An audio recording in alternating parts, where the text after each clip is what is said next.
The first thing on the agenda is the approval of the minutes of December 20th, 2023. Take note, Commissioner Singleton just arrived.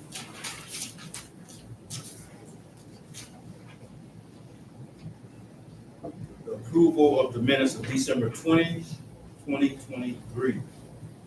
All right, going over the minutes, additions, remarks.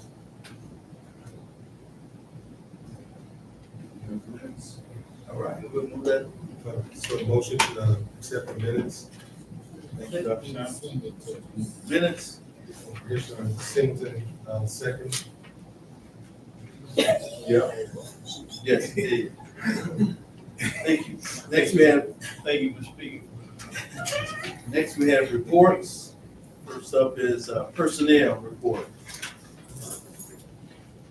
The administrative office.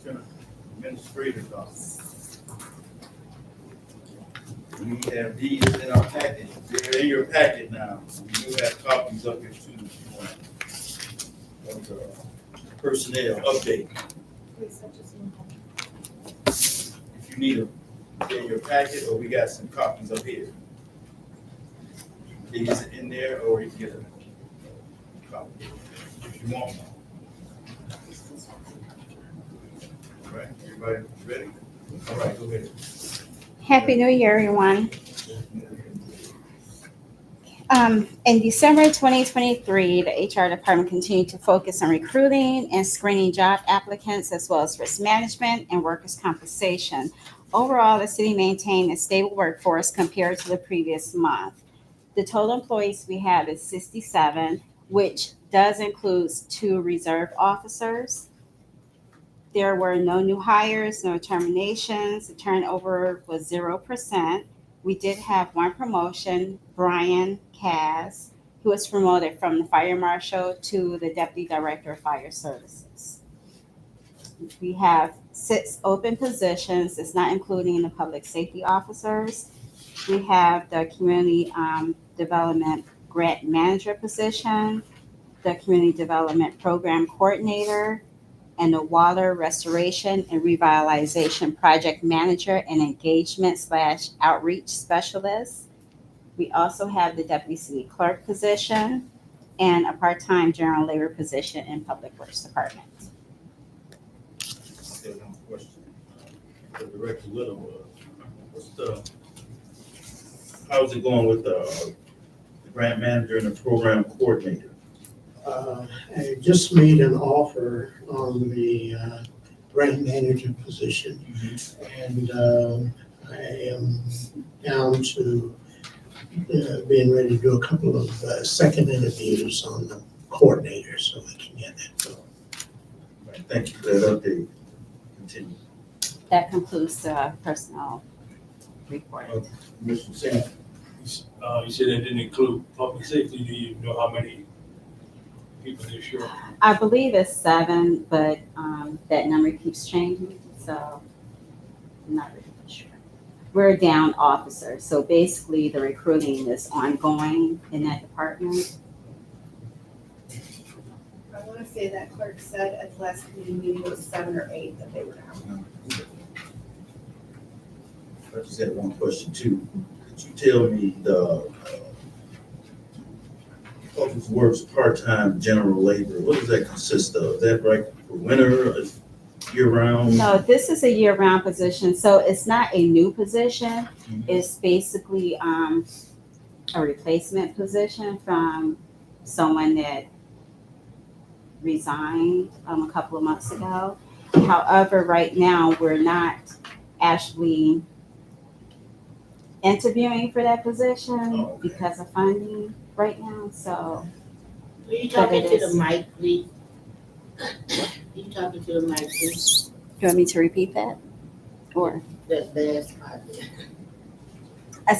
For the part-time general labor position, at this moment, it is an open position. It's a replacement. It wasn't a new position, but we're not currently interviewing due to finance issues. Thank you, Honorable Chair. Question, do we have any seasonal employees to like assist with the snow plowing to bring up the standard of level of road safety? Are there any seasonal employees that the city utilizes? No, not for the winter months. The only time we do seasonal for public works is in the summer months. Okay, summer, but the hazards are in the winter. Okay, thank you. Commissioner Henry? I just wanna ask the chair why there's no document for the personnel report. And is all the reports gonna be like that, not available Were you? online to us? So right there. That's the question to you, Chair. Are they online? This is, I don't see it this is new. Usually it's there so I can read it. So I'm asking you, is this the new, whatever the procedure is? No, We don't this is give not online. reports. You will. We will. It's just something happened this time. Yes. Okay, thank you. Do you have an extra one for me? It's, Thank you. you're welcome. City income tax. In December 2023, the City Income Tax Department, we continue to focus on preparing individual and business income tax returns, as well as finishing up the annual reconciliations for businesses. This just a reminder that the city income tax, they are due this year, April the 30th, on or before that date. Anyone that actually lives and or works within the city limits of Benton Harbor is subjected to the city income tax. 1% if you're a resident, 0.5% if you're a non-resident. For businesses, if you operate a businesses, partnership, corporation, within the city limits, you are subjected to 1% city income tax. And for a comparison for December 2022 to December 23, as far as payment wise, the individual return payments were up 41.93%. The withholdings were up 17.34%. The deposits were up 16.77%. The revenue was up 100%, and the refunds were also up 88.95%. For December, the total payments for individual was $446. Withholdings, $81,673.82. For deposits, $81,229.82. For refunds, it was a total of $380 with a revenue of $890. For January to date, the individual returns, $2,280, withholdings, $129,966.47. Total deposits, $132,246.47. There were no refunds and no revenue for January thus far. What is the balance? Did you, the balance in the In the- city income tax? That would That'll be the finance. It would be in the finance To ask report. that. We get that. Any questions on the city income tax? Mr. Singleton? Non-profits, if they subject to the city income tax. Nonprofits, only if they actually make a profit or if they have employees. So anyone, regardless if it's nonprofit or not, if you're an employee, if you work or live in the city, you still have to pay the subject to city income tax. And it's not an age limitation. I get that question a lot as well. If you work and earn income, you have to, you subject to the city income tax. Did notice that Chief McGinnis put the full compliance up under his umbrella to get that going. For the compliance part, Yeah. yes, we, I guess he made some, I've been sick. So recent changes, so we do have a person that we don't have the job description as of yet, so that person has not actually started, but we do have a person that will start doing compliance For the city income tax. for city income tax, as well as other things, so that's not the only thing that he would be doing. Or compliance. Compliance as far as like other, like business registration, but the income tax is gonna be a part of that. What's- Thank you, Honorable Chair. There's a question, income tax and a code compliance, when normally that would fall under your personal, with your finance director overseeing your income tax. So, are they gonna be working together? This is something new created, because normally, in the past, how it was designed previously, that monitoring of the income tax would fall under the finance director as the commission's watchdog for the funds, because my understanding is that finance director is responsible not to the city manager, but to be directly to the commission, because he's also supposed to be, or she's also supposed to be overlooking and oversight the city manager and the other departments. So I'm a little bit confused about a code compliance over the city income tax. And maybe I can wait for the finance director to give me a commentary on that. Thank you. The code compliance will not be over city income tax. That was not the position that was at hand. What the position is that the compliance person is not a finance person. This person, what they would be doing for the city income tax, once that person goes out to do like business registration, things of the sort, they will also make sure that that business is registered for the city income tax. And if not, to make sure they're in compliance. That's just one piece of it. That doesn't have anything to do with finance. They will not be collecting any funds or anything of the sort, other than just making sure that business is actually registered and in compliance with doing the city income tax. I think the terminology on the chair is very important.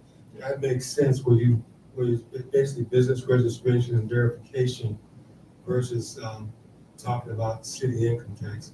If the business is registered, then de facto the tax will be collected. So I think we have to look at the vernacular and the syntax in our statements to make sure that it conveys the correct message.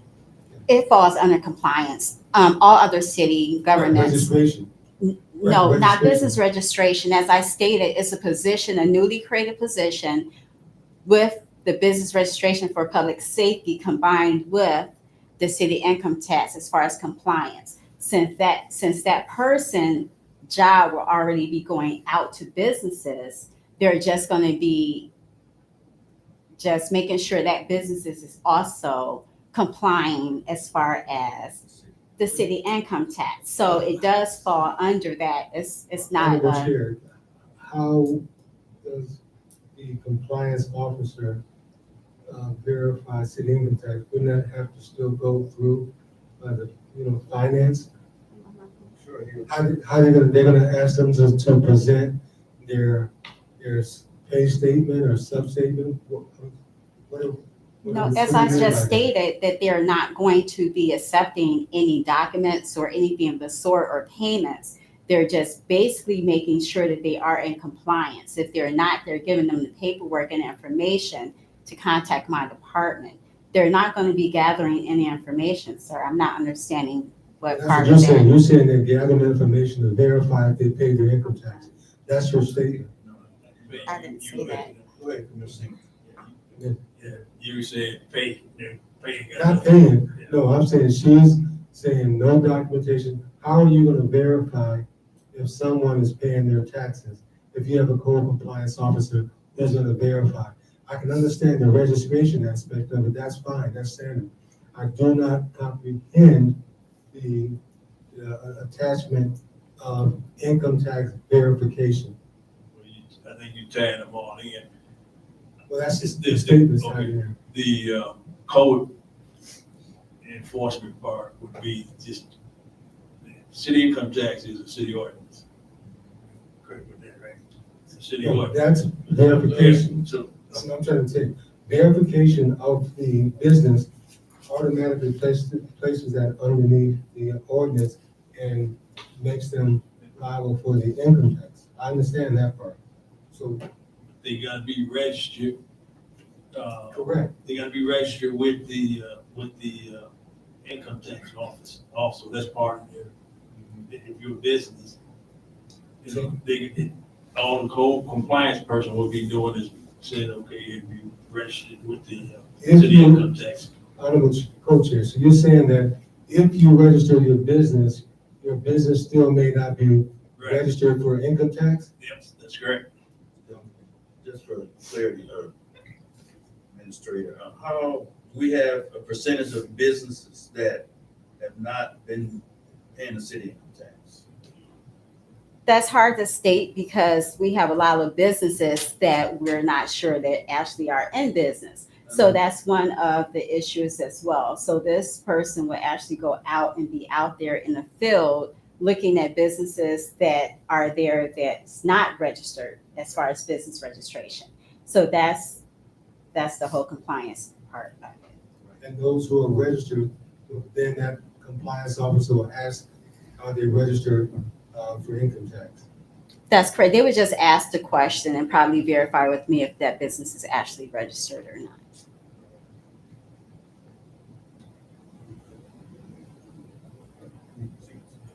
A whole lot of businesses during the It's a lot. COVID, it popped up during PPP period. And thousands of businesses that, they still in existence or if they was shadow businesses or what.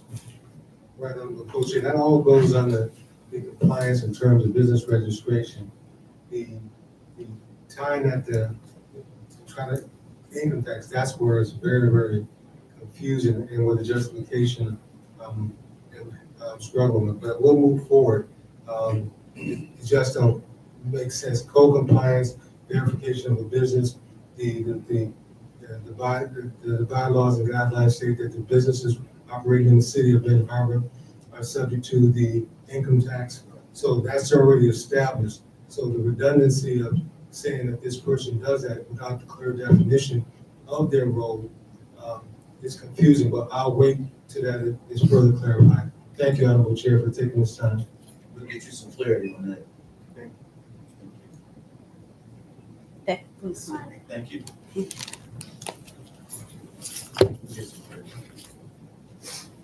Next, we have Hey, the I C. have one question. The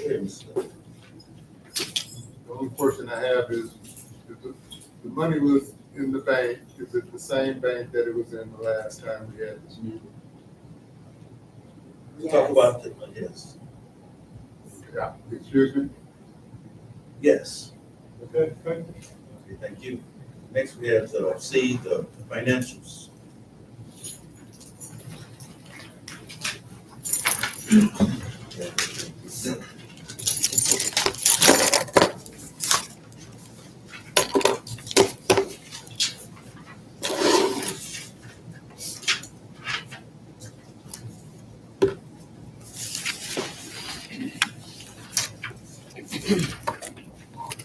We have floor. Okay. Go through the cash position, which is one of the first, it's on page 2 documents. The question was raised, how much money was in the income tax account? And if you look at the second paragraph, 2,009,251 was in the bank as of December 30th, 2023. Excuse me. As of December 31st, there was just a little over $2 million in the income tax account. And that bank account is not merged with any other city account. It's its own account. The deposits go in. It's at United Federal Credit Union. All the other city operating accounts are housed at Fifth Third. So that money has, since the beginning of time, has been segregated from other city funds. Cash in the other funds, the general fund and the utility fund, which have been discussion over the last year, 2 years, is a little bit higher in the month of December, but it's all been spent. At the end of December, the city had just received the revenue sharing, which is a little over $330,000 from the state. And then in the utility fund, there was still some money left over from the $1.8 million that was transferred in from ARPA. But as of January, after payables were paid and payroll, that money's gone. And what's happening now is we're starting to get the income or property tax money in. In the month of December, 120,000 was received, and we should get another 500 to 600,000 over the next couple months coming in because of the property tax being split. Well, we did be coming up a little. Little bit, yeah. Just a little. Yep. So, as far as the major projects going on this year, general fund, and this is part of the income tax, why the cash from last year to this year has gone down some. The income tax, just since the beginning of each year, has spent $1.2 million related to the 2023 local road and alley project. There's been activity in the major road fund for Pawpaw Avenue, $444,000. The ARPA fund, this fiscal year, $1.9 million has been spent, of which $1.8 million went to utility fund. $105,000 was spent on video camera installation. $30,000 was spent on the cloud project, and another $10,000 was spent with some of the upgrades to the chambers here.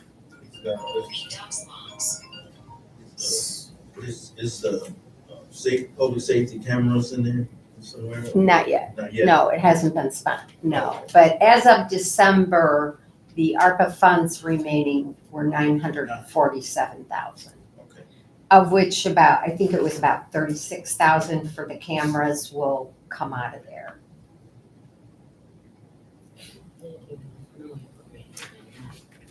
Utility fund projects to date, these are all funded by the state of Michigan. A total of $2.9 million has been spent.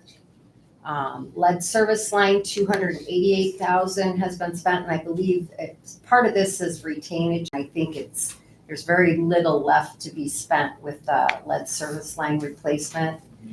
The water distribution project, there was over $2.5 million spent, and the water plant project, $47,000 was spent.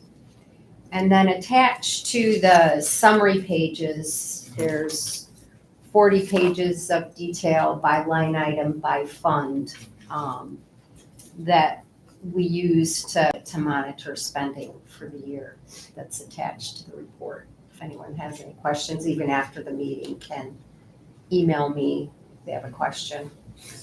Now, with the utilities fund, have that increased too because of water payments, collection?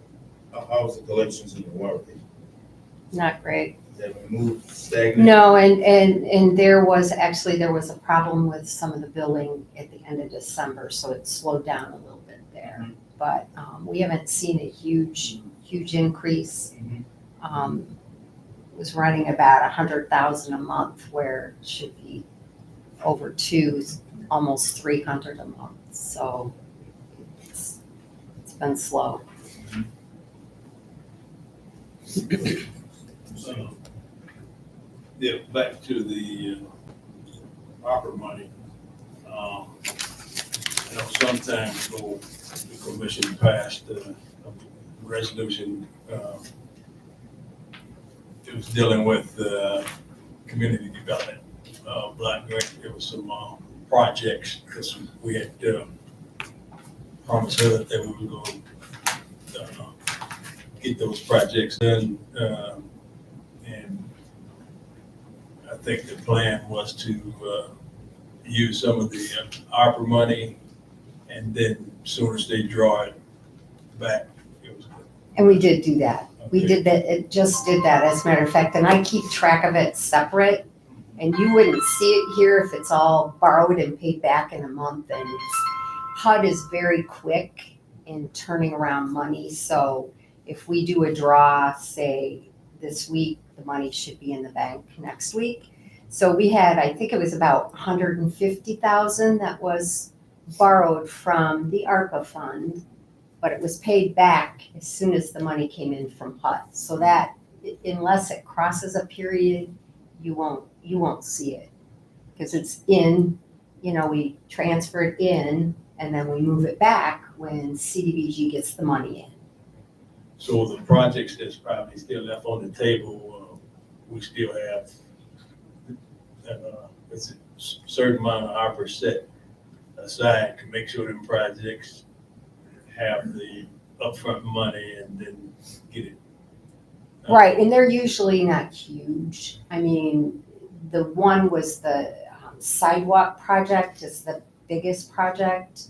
And that was usually, it's about 150,000 a pop that we needed to, pay the vendor and then get reimbursed from CDBG. But right now, there aren't too many huge projects going. They're usually less than what is in the ARPA fund. So.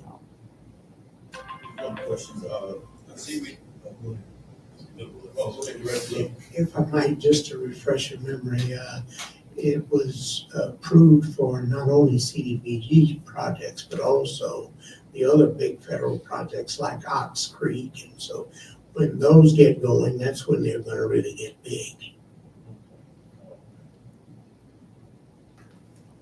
Not the six, not yet. No, we're gonna have, there's some state correspondence going out on how to reflect that in the financials of municipalities. So that really, the money's been transferred, but it didn't come to the city. The $6 million went into MERS. And what it looked like initially was you weren't gonna see much happen in the next couple years, but the latter years, like 2025 to 2030, your payments were gonna be over $2 million a year. They were gonna be running like 2.2, 2.3 million. Those now will come down, so you won't have a huge hit in subsequent years. Now, that may change. I haven't read the information that the state put out last week, but they're looking for comments on how to handle that. None of the funds are there for that. Yeah, if they're gonna reflect, some of the savings in the early, like now or in the future, but at least initially, it looked like it was gonna impact the future. So the city would have some money that they didn't have, because the money was going to that, so they have something extra to spend on. Because the Right, payroll but- would be the big, Right, but the city was so far underfunded that your payments were gonna escalate in later years. Now it's not gonna escalate, it'll probably stay close to where it is now. Which is about how much, Pardon me? about how much is that average? We pay about $1.5 million a year in pension payments, and they were gonna be over this is just the defined benefit piece. It's gonna be over 2.2, 2.3 million in subsequent years. That should come down with the $6 million. You were funded like 32%. And this 6 million only got you to 60. There's still a 40% gap between what's determined to be needed and what you have. So but it definitely helped because your payments were gonna really escalate in the next couple years. Yeah, question, on the 47,000 for the water plant, would have thought that more money would have been, for the water plant based compared to those other numbers that you presented. Is that saying that the water plant is looking good, doing good? No, the 47,000? The 47,000 is only what's been spent this year. There were some funds spent last year. Now, this is for the project of evaluating the water plant, and it's funded by the state of Michigan. I don't know offhand exactly how much was spent last year on that project, but it's funded to be, I think, Joelle, isn't it about 5 million for the water plant? So there's 5 million that has been allocated to this project. It's just this year only 47 has been spent to date. So this point of clarity from the Honorable Chair, so we have 5 million from the state allocated to put into the water plant, but only 47,000 have been used as of today. For this fiscal year, I don't recall how much was spent through June 2023. I would have to get that figure. Okay. But There have been, it'll be deducted from the 5 million right, that's allocated for the water department. Right. water plant. Thank you. Mhm. Did we receive the marijuana tax? Not yet. Not yet. I think that came in the spring last year. Yeah. It was May timeframe, I believe.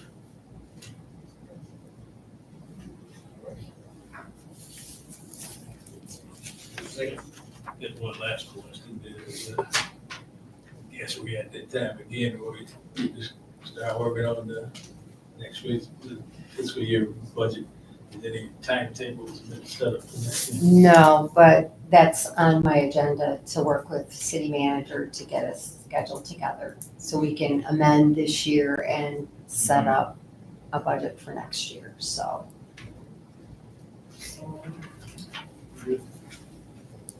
Next, we have the budget itself. I don't know, Commissioner Henry had a question about the budget amendment. Well, first of all, Chair, Honorable Chair, this is the most non-transparent meeting that I've seen in a long time. We don't have anything, we're on YouTube, we don't have anything, we're not showing anything, we're not talking anything. So I just want to say that that's a shameful thing. That we've stepped forward one place and then we step backwards two places. So, I'll finish with that, but, so I've had this conversation with Chair before that, and I have an email that says that we're going to look at the budget and amendments on January of 2024. I've been waiting on this. And when we get here to 2024, in January, it's just no conversation about it. So I'm not happy with what's happening.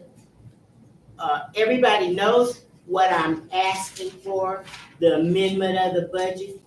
So what I did find out that Evermarch made a report about the basement assessment. I would like to make sure that that's available to all the council. We had this conversation about that expense that was in the budget of 2022-23 for $50,000 for the basement, closing off the basement. And I'm asking that money to be transferred to communication. So we could do everything we can to educate and show the people where the opportunities for Benton Harbor is. But I just keep getting this stagnated place, or we can't get the information, or just telling a blatant lie I got the email, you saw it, and it said January, and it's not here. So for us to just keep kicking this can down the road and allowing staff to bring us a budget at the last minute, and that's where it's been for the last 2 years. The last minute, June the 30th, we making a decision that's got to be done by July. So we starting off again in 2024 the same way. We should be looking at the budget for 2024-25 in February. That's next month.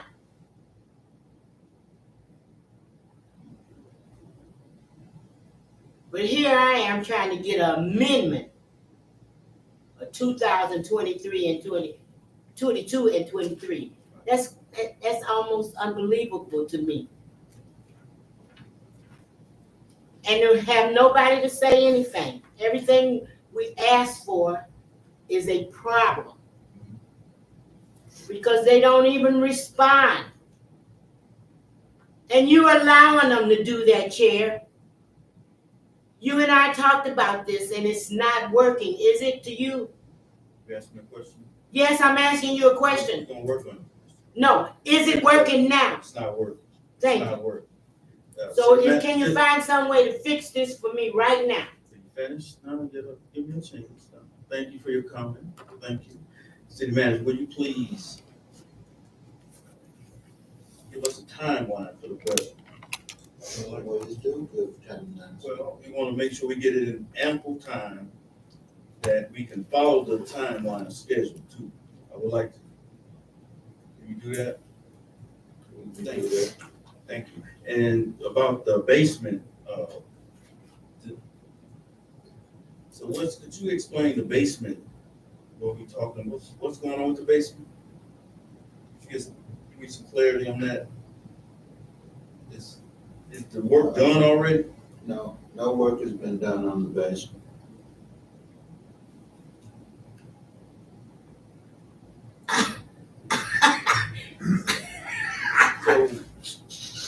So,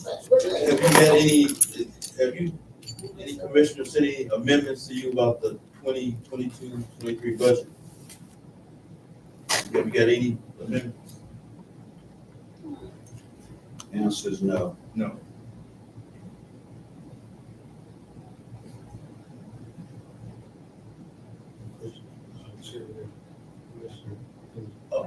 Commissioner Kennard? Yes, as I heard her giving the report, she said that there was work done on the chamber. Am I correct? But you didn't have anything detailed, what was done? It was 67,000 was spent initially and another 10 on upgrades for microphones, I believe. The audio Audio system, system. monitors and.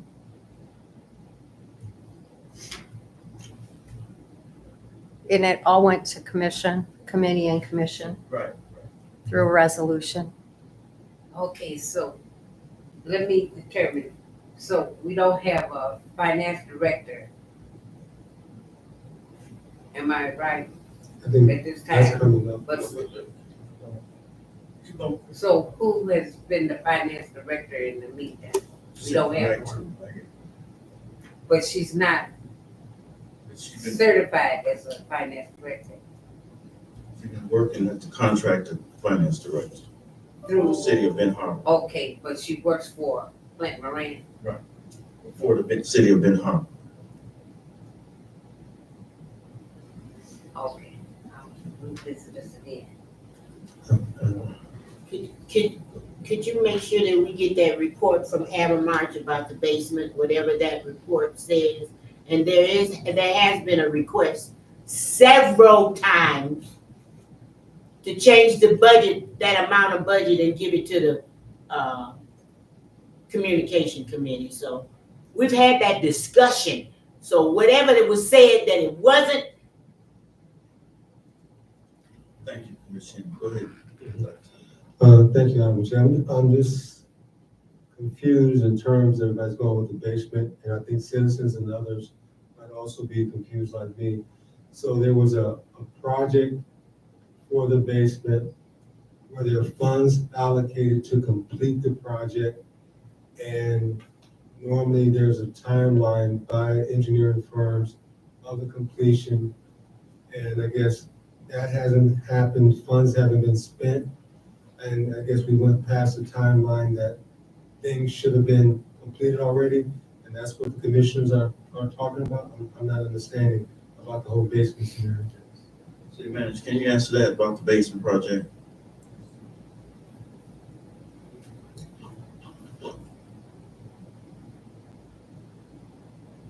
No, I can't answer what is going on. We have not done any work on the basement, is all I can say. Thank you. Honorable Chairman, was there a request or a proposal, any bids, I heard atomized, any bids done, anything that was gonna be, No To work address has it? been done on the basement. No, that's about work. No Was there- bids, no bids okay. for Is, work. is there an issue in the basement? There are repairs that need to be made in the basement. Okay, has that been brought forth to the commissioners It that, has not. okay, so we have an issue in the basement that is gonna be addressed, but not been addressed tonight. Okay, so, Thank you, Ron. Thank you. a question, Honorable Chair. Ms. Ms. Rhonda was that, she, is acting as a acting, finance director. Correct. And that's, was stated, Pat Moran. Thought previously in the meeting, she said she was a army of one. Is she being paid as an individual or paid as a corporation? And then what are the, I know there are certain things in terms of the assessor, you know, has to be a company, not an individual. So while she's doing the acting part, are we paying her or are we paying Pat Moran? Because if she's a body of one and not with the whole firm behind her to assist her, are we not being very fiduciary in our payments? And we should be paying the source of the work, an honest day's work for an honest day's pay. And if she's doing all the work, the money should be directed to the individual, not to some plant in another city or town.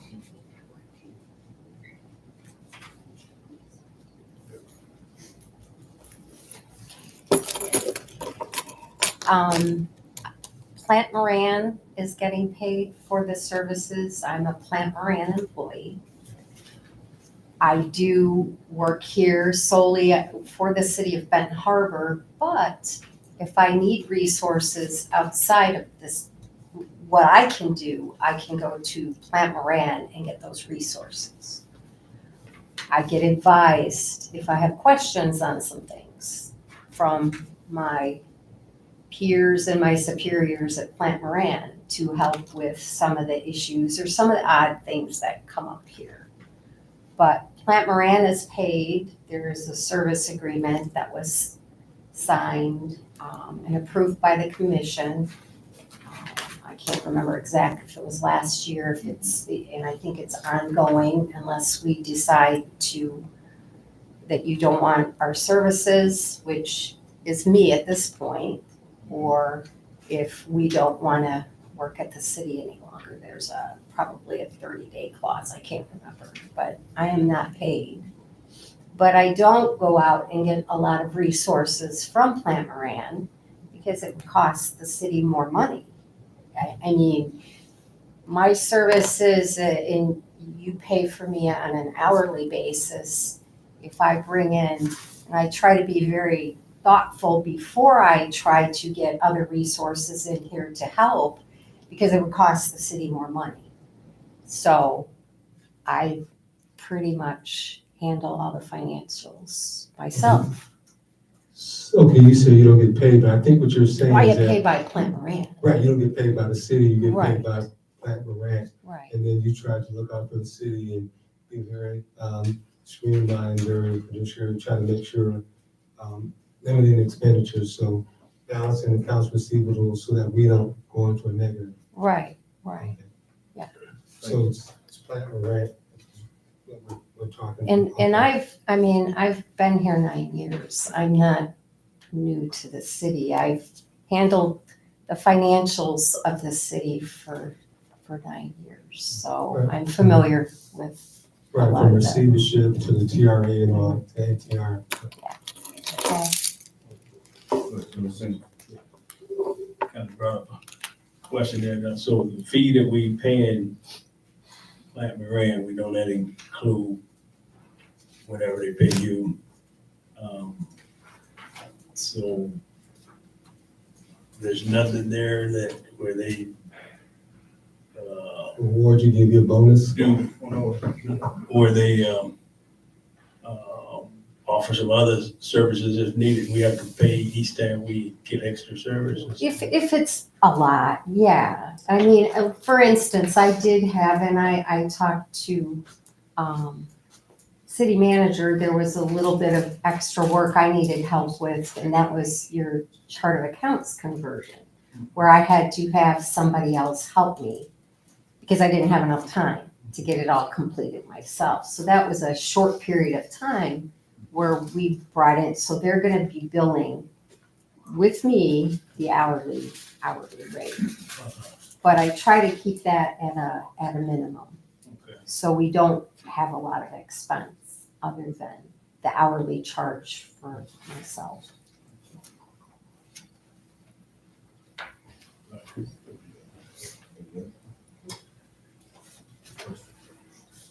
Thank you, Ron. Okay. Next, we have on the agenda is new business, old business. So I want to keep on there, continue, huh? You didn't let me finish up what I had to say. The what? You didn't let me finish up on the end of this particular matter, but you can move on. We go, yeah. Oh, it's public comments. Go ahead, I apologize. Go ahead. Okay, what I wanted to say, the reason I asked that question because Could you ask your question one more time, sir? I asked her if she worked for Plant Moran. Oh, But now this is what I want to do. When you all are hiring a finance director, the first thing that finance director, if they're working for you, they have to be bonded. Am I correct? And they got to have a certain, what do you call it, background for this particular work and everything. They have to apply exactly for that finance director. But they're working for a company. Does that sort of bring in a little friction? Because if you were challenged by something about federal dollars and everything, you don't have that in order according to your charter. What will come about in that? That's the only thing I'm thinking. I'm sure Ron is bonded. Well, Plant Moran is, Bond. yeah.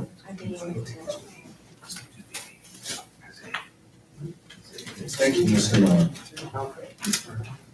Next, we have old business, the Chips and Science Act. I brought this up and will continue to bring this up till we get some feedback, until we get, Chips and Science Act that Biden has put all this money into the semiconductor industry to boost research and manufacturing on the next generation of chips. So in that, it's a lot of funds for training, technical jobs. We want to make sure Ben Harbors is included in this. So I know Director Little, you've been discussing it, even with the use of water.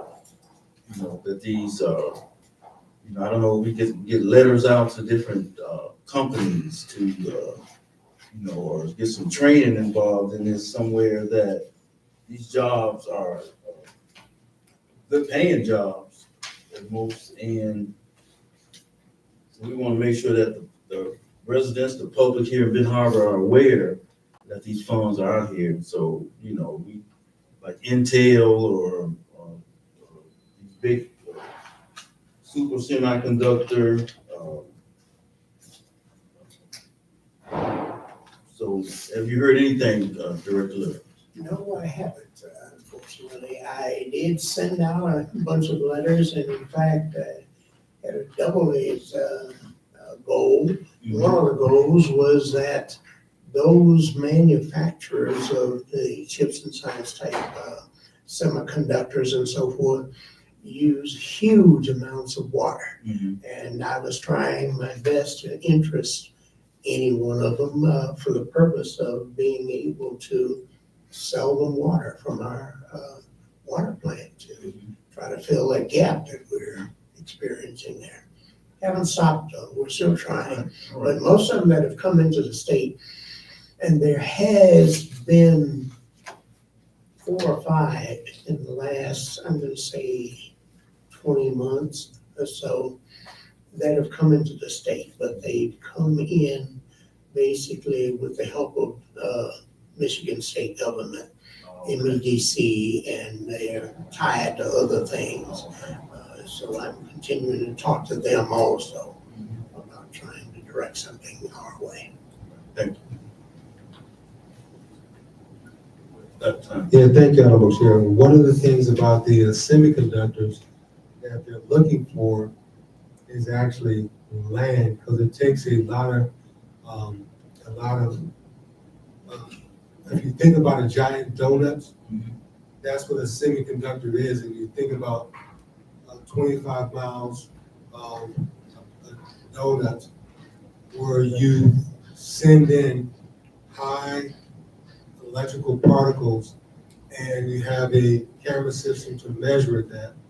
And actually it causes a lot of external changes actually in that environment.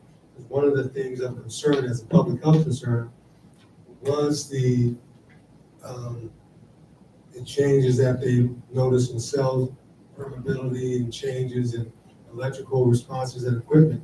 So you want to have it kind of down deep, and you kind of have it wide. The other components of that in the semiconductor technology, a lot of that is directed actually towards your universities. There's one even in Grand Rapids, Grand Valley State, but they're looking for individuals that you're going up and towards a bachelor's level with chemistry, physics, and that level. That's why they're talking about the STEM. The STEM is kind of futuristic. I propose a recommendation from the city would be at our LMC to try to make it kind of semiconductor specific, or manufacturing, trying to get retooling here or open up some old plants to try to make the chips here locally, which would be beneficial, which is also the problem that's having that how they get the material for it, comes out of Africa, and sometimes child labor or stuff like that. So it's kind of highly involved, and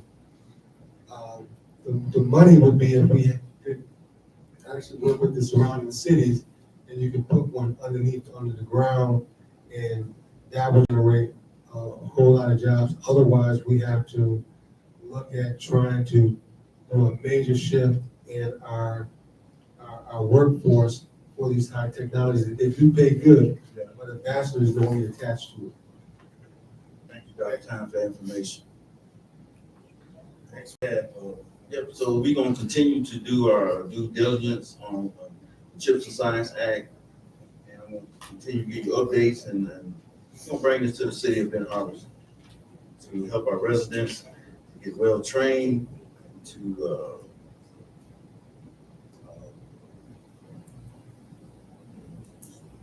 pay the bills and get technical jobs. I think we deserve it. So I'm going to do my due diligence and keep this ongoing. Oh, Director Little. Yeah, Yes, if I might please, I'd just like to kind of clarify, correct? Dr. Times, what you're describing is the atomic accelerator. What we're talking about under the Chips and Science Act, when they're talking about semiconductors and so forth, we're talking about the kinds of things that go in watches, telephones, diodes, and all of those little parts like that. And those typically are built in large box-type plants, but nothing 25 miles of circular. You're talking about the atomic accelerator where they do that. No, this is different. Right, next we have the finance director position. So we had over 9 candidates selected. This Personnel and Finance Committee has selected 4 that we'll be sending to the full commission to look over them. We'll make set up some interviews, but I want to make sure the commission look at them with due diligence and look at these positions over and over. I'm sure we did every clerk, we send all of them. So did the Commissioner Kennard get? No, yeah, we just talked about that today. Oh, okay. So I want to make sure everybody get those positions that I will be sending out. So she do have the city email.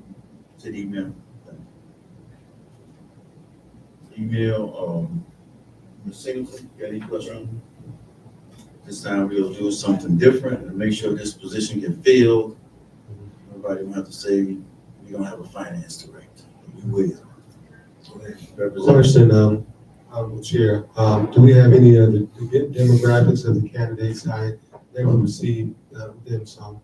Are they local or are they going to be, are they commuting in? Are any of them previously worked with municipalities? Are males, females? Those that don't know? I'm gonna say any demographics on them? Thank you. I'll be sending you that information. So this out of those 4, you said it was on. I'll send you that information. Thank you. All right, thank you. Go ahead, Commissioner Henry.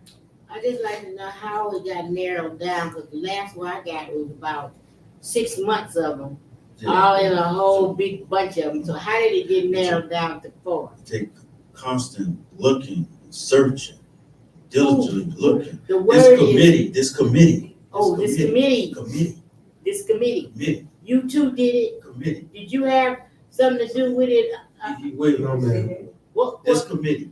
Oh, okay. I just want you to be transparent Transparent. Being about, this so committee. you and co-chair, Committee. y'all worked it out and picked 4 people out. I'm gonna add you to that now, so it's transparent.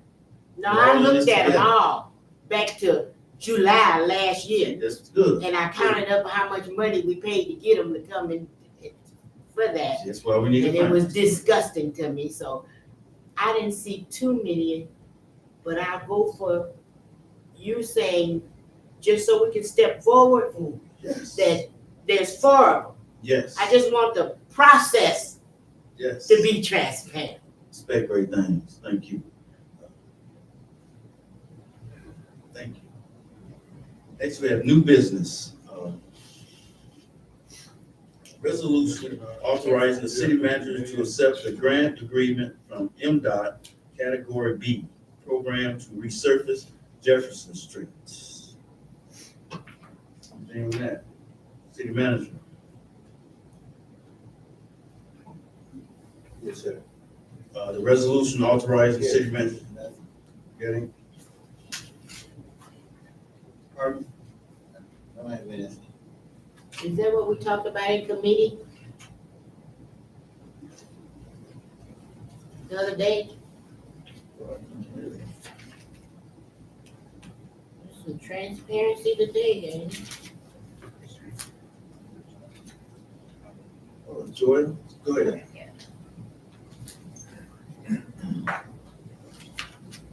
So I'm Joelle Regovich with Adamars Consultants, and this is just following up. The city applied for grant funds in June, to redo Jefferson Street. And they were awarded, and the stage of the grant process now is for the city commission to pass a resolution to accept the grant. Okay. And then it can proceed with issuing a grant agreement, and so the project can happen. That's good. Thank you. Questions on that? Motion that we accept it.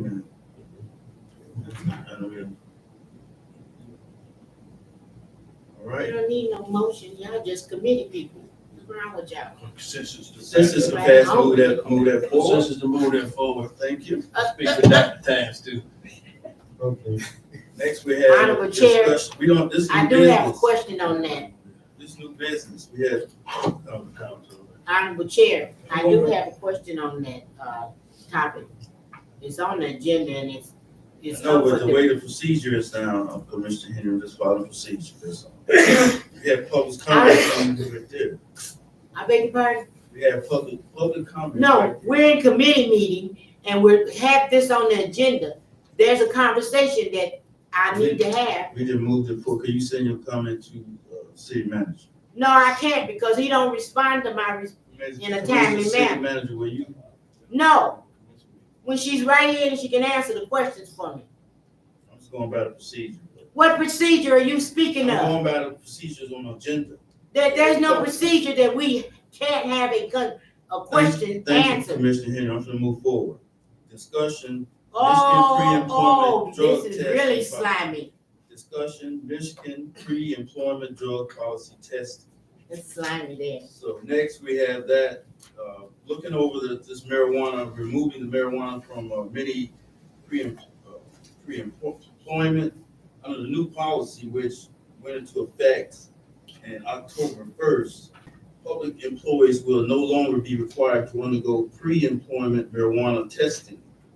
Exceptions to the rule, safety sensitive positions like law enforcement, CDL license, or those that operate heavy equipment, healthcare workers, people that work, prisoners, employees with unsupervised access to controlled substances, and jobs handling explosive material.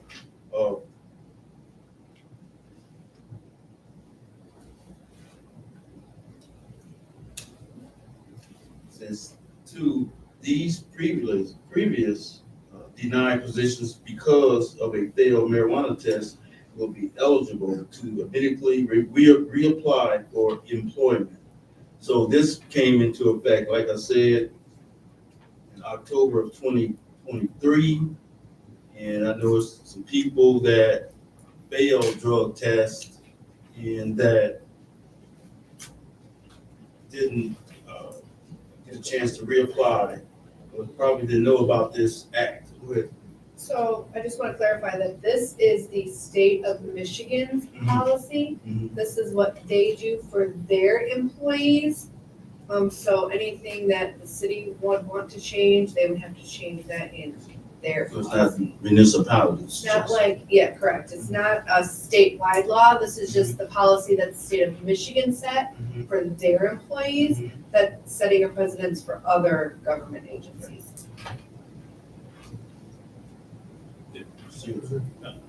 I read over that and looked at it.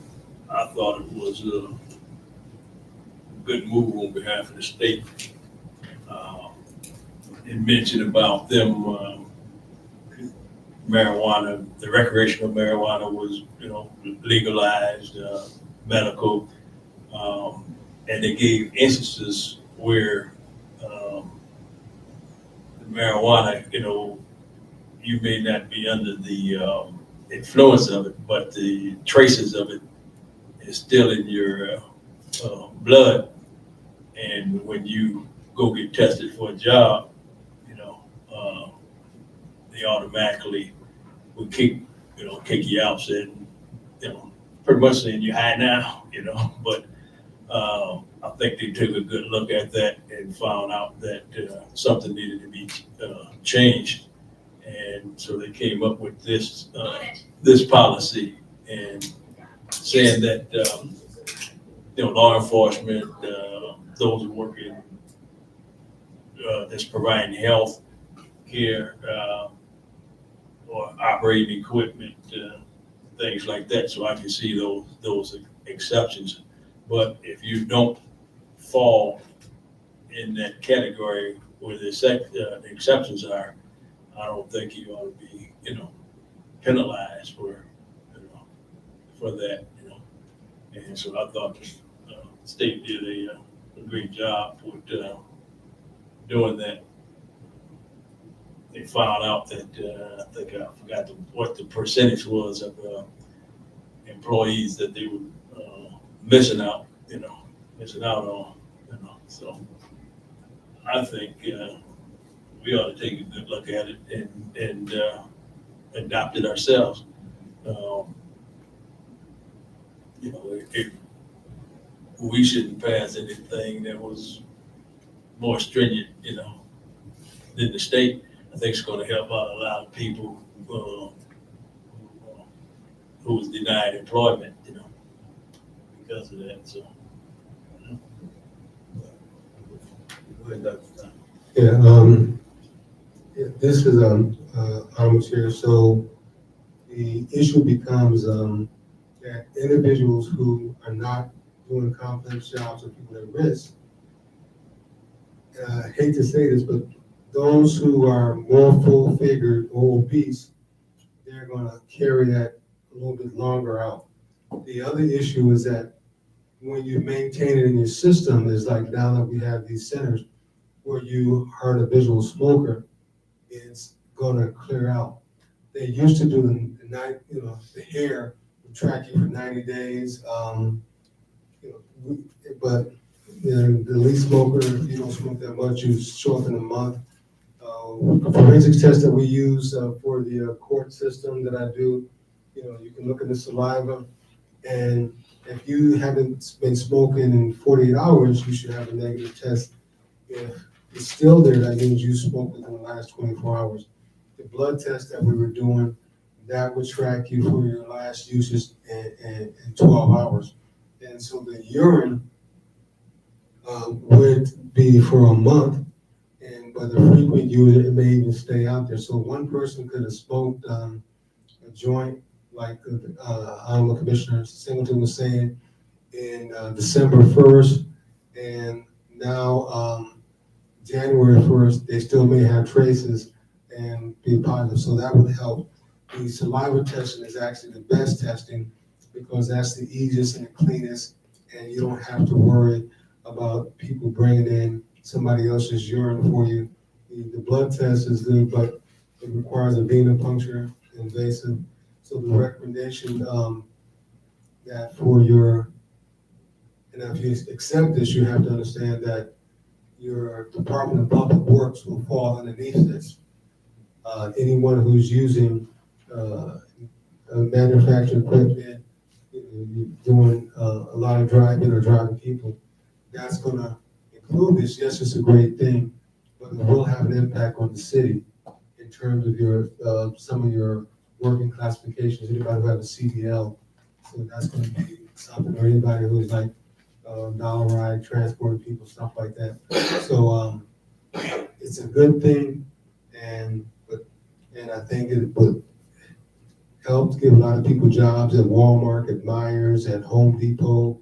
But for the city, your question is going to come in. Okay, your policy for when a person tests positive has been an established worker. What remediation or how are they allowed to retest? So those are some things that we're a person on the finance. So those things would have to come out of here to put these things in place. I think the state has set the precedent. We can follow it, but as she pointed out, tailor it to fit the city. Thank you, Honorable Chair. Yeah, I think one of the examples they gave is I think somebody applied for like a clerical position or something, nothing that would be dealing with machinery and nothing, and that person took chewing gummy for some pain instead of taking Vicodin, Nyquil, and all that other stuff. They take something natural, it's a gummy, but it was, they took it like a month ago, and, but when they got tested, there was, still traces, and so that person was denied the job. And I don't think that's, if that's the case, we need to start looking at the vitamins and all that other stuff. Honorable Chair, one thing I must say is that I've had to take care of 4 young people with THC or marijuana toxicity. And it takes sometimes 60 days to 90 days for it to clear the brain and they can get back to themselves. So I think 2 at LMC, 1 in another college, and I just had a recent one last week, I believe. So the first THC was from a Rice Krispie at the store, not Michelle's, but that clothing store right over there in Strip Mall. The person was working, they shared a Rice Krispie, and the young person had to be put in the hospital at the emergency room. So there is a trend that we're seeing of THC toxicity that's tied to psychosis, being crazy out of your mind. But so far, after 90 days, they seem to get themselves back together. And one young lady just had a successful pregnancy delivery, but that is an issue. Thank you. Okay. Hey, you gotta look at the audience so we can have something to say before you close it out again. I'm close out, Okay. just 1 second. Because you get pretty rude Mr. about Duncan, that. go ahead. Mr. Ladies first. Thank you, Mr. Dunn. Our HR attorney gave an opinion. And I asked the city manager, I asked the clerk first, if she would reach out to the HR attorney. Then I asked the city manager, and I'm still waiting on to hear why, if we had an applicant that wasn't in a critical job, police, fire, something, driving a truck, office worker, didn't pass the marijuana test, and the HR persons didn't want them to have a second chance. And I'm trying to get an answer as to why the HR attorney is saying that. Everybody, so if we're gonna change something, whatever it is you're talking about changing, policies through our HR, I'm thinking that's what you're speaking of. Policies in our HR. So I want to go back to our HR attorney, somebody that we pay well, and I have not gotten a response from. And because I really want to fix this problem, because it's not just a one person problem, it's a lot of people's problem. And as we start going into our apprenticeship programs and different things, we need to have something in place to protect our young people for something that's legal. 21 and plus, it's a legal thing in the state of Michigan. So, through the chair, we need that understanding from our HR attorney. What's up? City manager, you look into the HR, get some information from the police. Yes, sir. Thank you. That's what's up. Is there a time on that? Because I've been waiting now for 3 weeks. As soon as possible, he'll get it to you. No, Chair, excuse me. Is there a time limit on it to get this done? We working on it. That's why it's in discussion right now. That's what I need to know. Is it next month? next year? Wait a minute, calm down. You know. You have to No, talk. cause you trying to get me, play games I'm with me. trying to talk to you. No, you trying to play games with me. I The said, city is manager, there will a you time give her a frame? time frame on this for the HR? I can get in touch with the attorney and I'll have to work on her time frame, but I will get on it. Thank you, Ms. Kennard. Yes, it's one of the things that I've thought about in past years and many years. That sometimes even the ones that you have already employed need to be drug tested also. Because there's many times you see, a lot of things that are going on, they're already hired and they're not tested. So it could be that they need to be drug tested. And like I said, if you pass a law and it makes something legal, how can you discriminate and say now they can't have the job? So this is what I'm seeing now. Dr. Time. Yeah, Honorable Chair, I think, what the state is set up is that this was something not really your lawyer would do. It was something that you guys would decide. A simple thing would be adopting the state standard, and then you can amend or modify, but it's allows some recession in here for people who have tested positive in the past to allow it to be done. So I think the easiest thing and the less burdensome would be to accept the state, and then you amend and modify through discussion. But the lawyer would only can tell you finding the fact or set what may be a constitutional or legal precedence, but that would come out of you, not so much the lawyer. The lawyer, all you can refer him to is Regulation 207, October 1st, 2023, and he can only comment on that. But you guys here either accept that or modify it however you want to do it. So, I want to make sure that point is clear. Thank you, Honorable Chair. Thank you. Meet adjourned. Thank you. What's just the last one? The city manager evaluation. He must be home. The city manager evaluation. So, clerk, how many evaluations do we get in? I can't give you a clear answer on that because the drop box outside is frozen. Mm-hmm. If there's any in there, I can't get them out currently, but I have 2 in here. So we will push that another week to give the commission to return the completed evaluations for the city manager. Duly noted, clerk. Thank you. Meeting adjourned.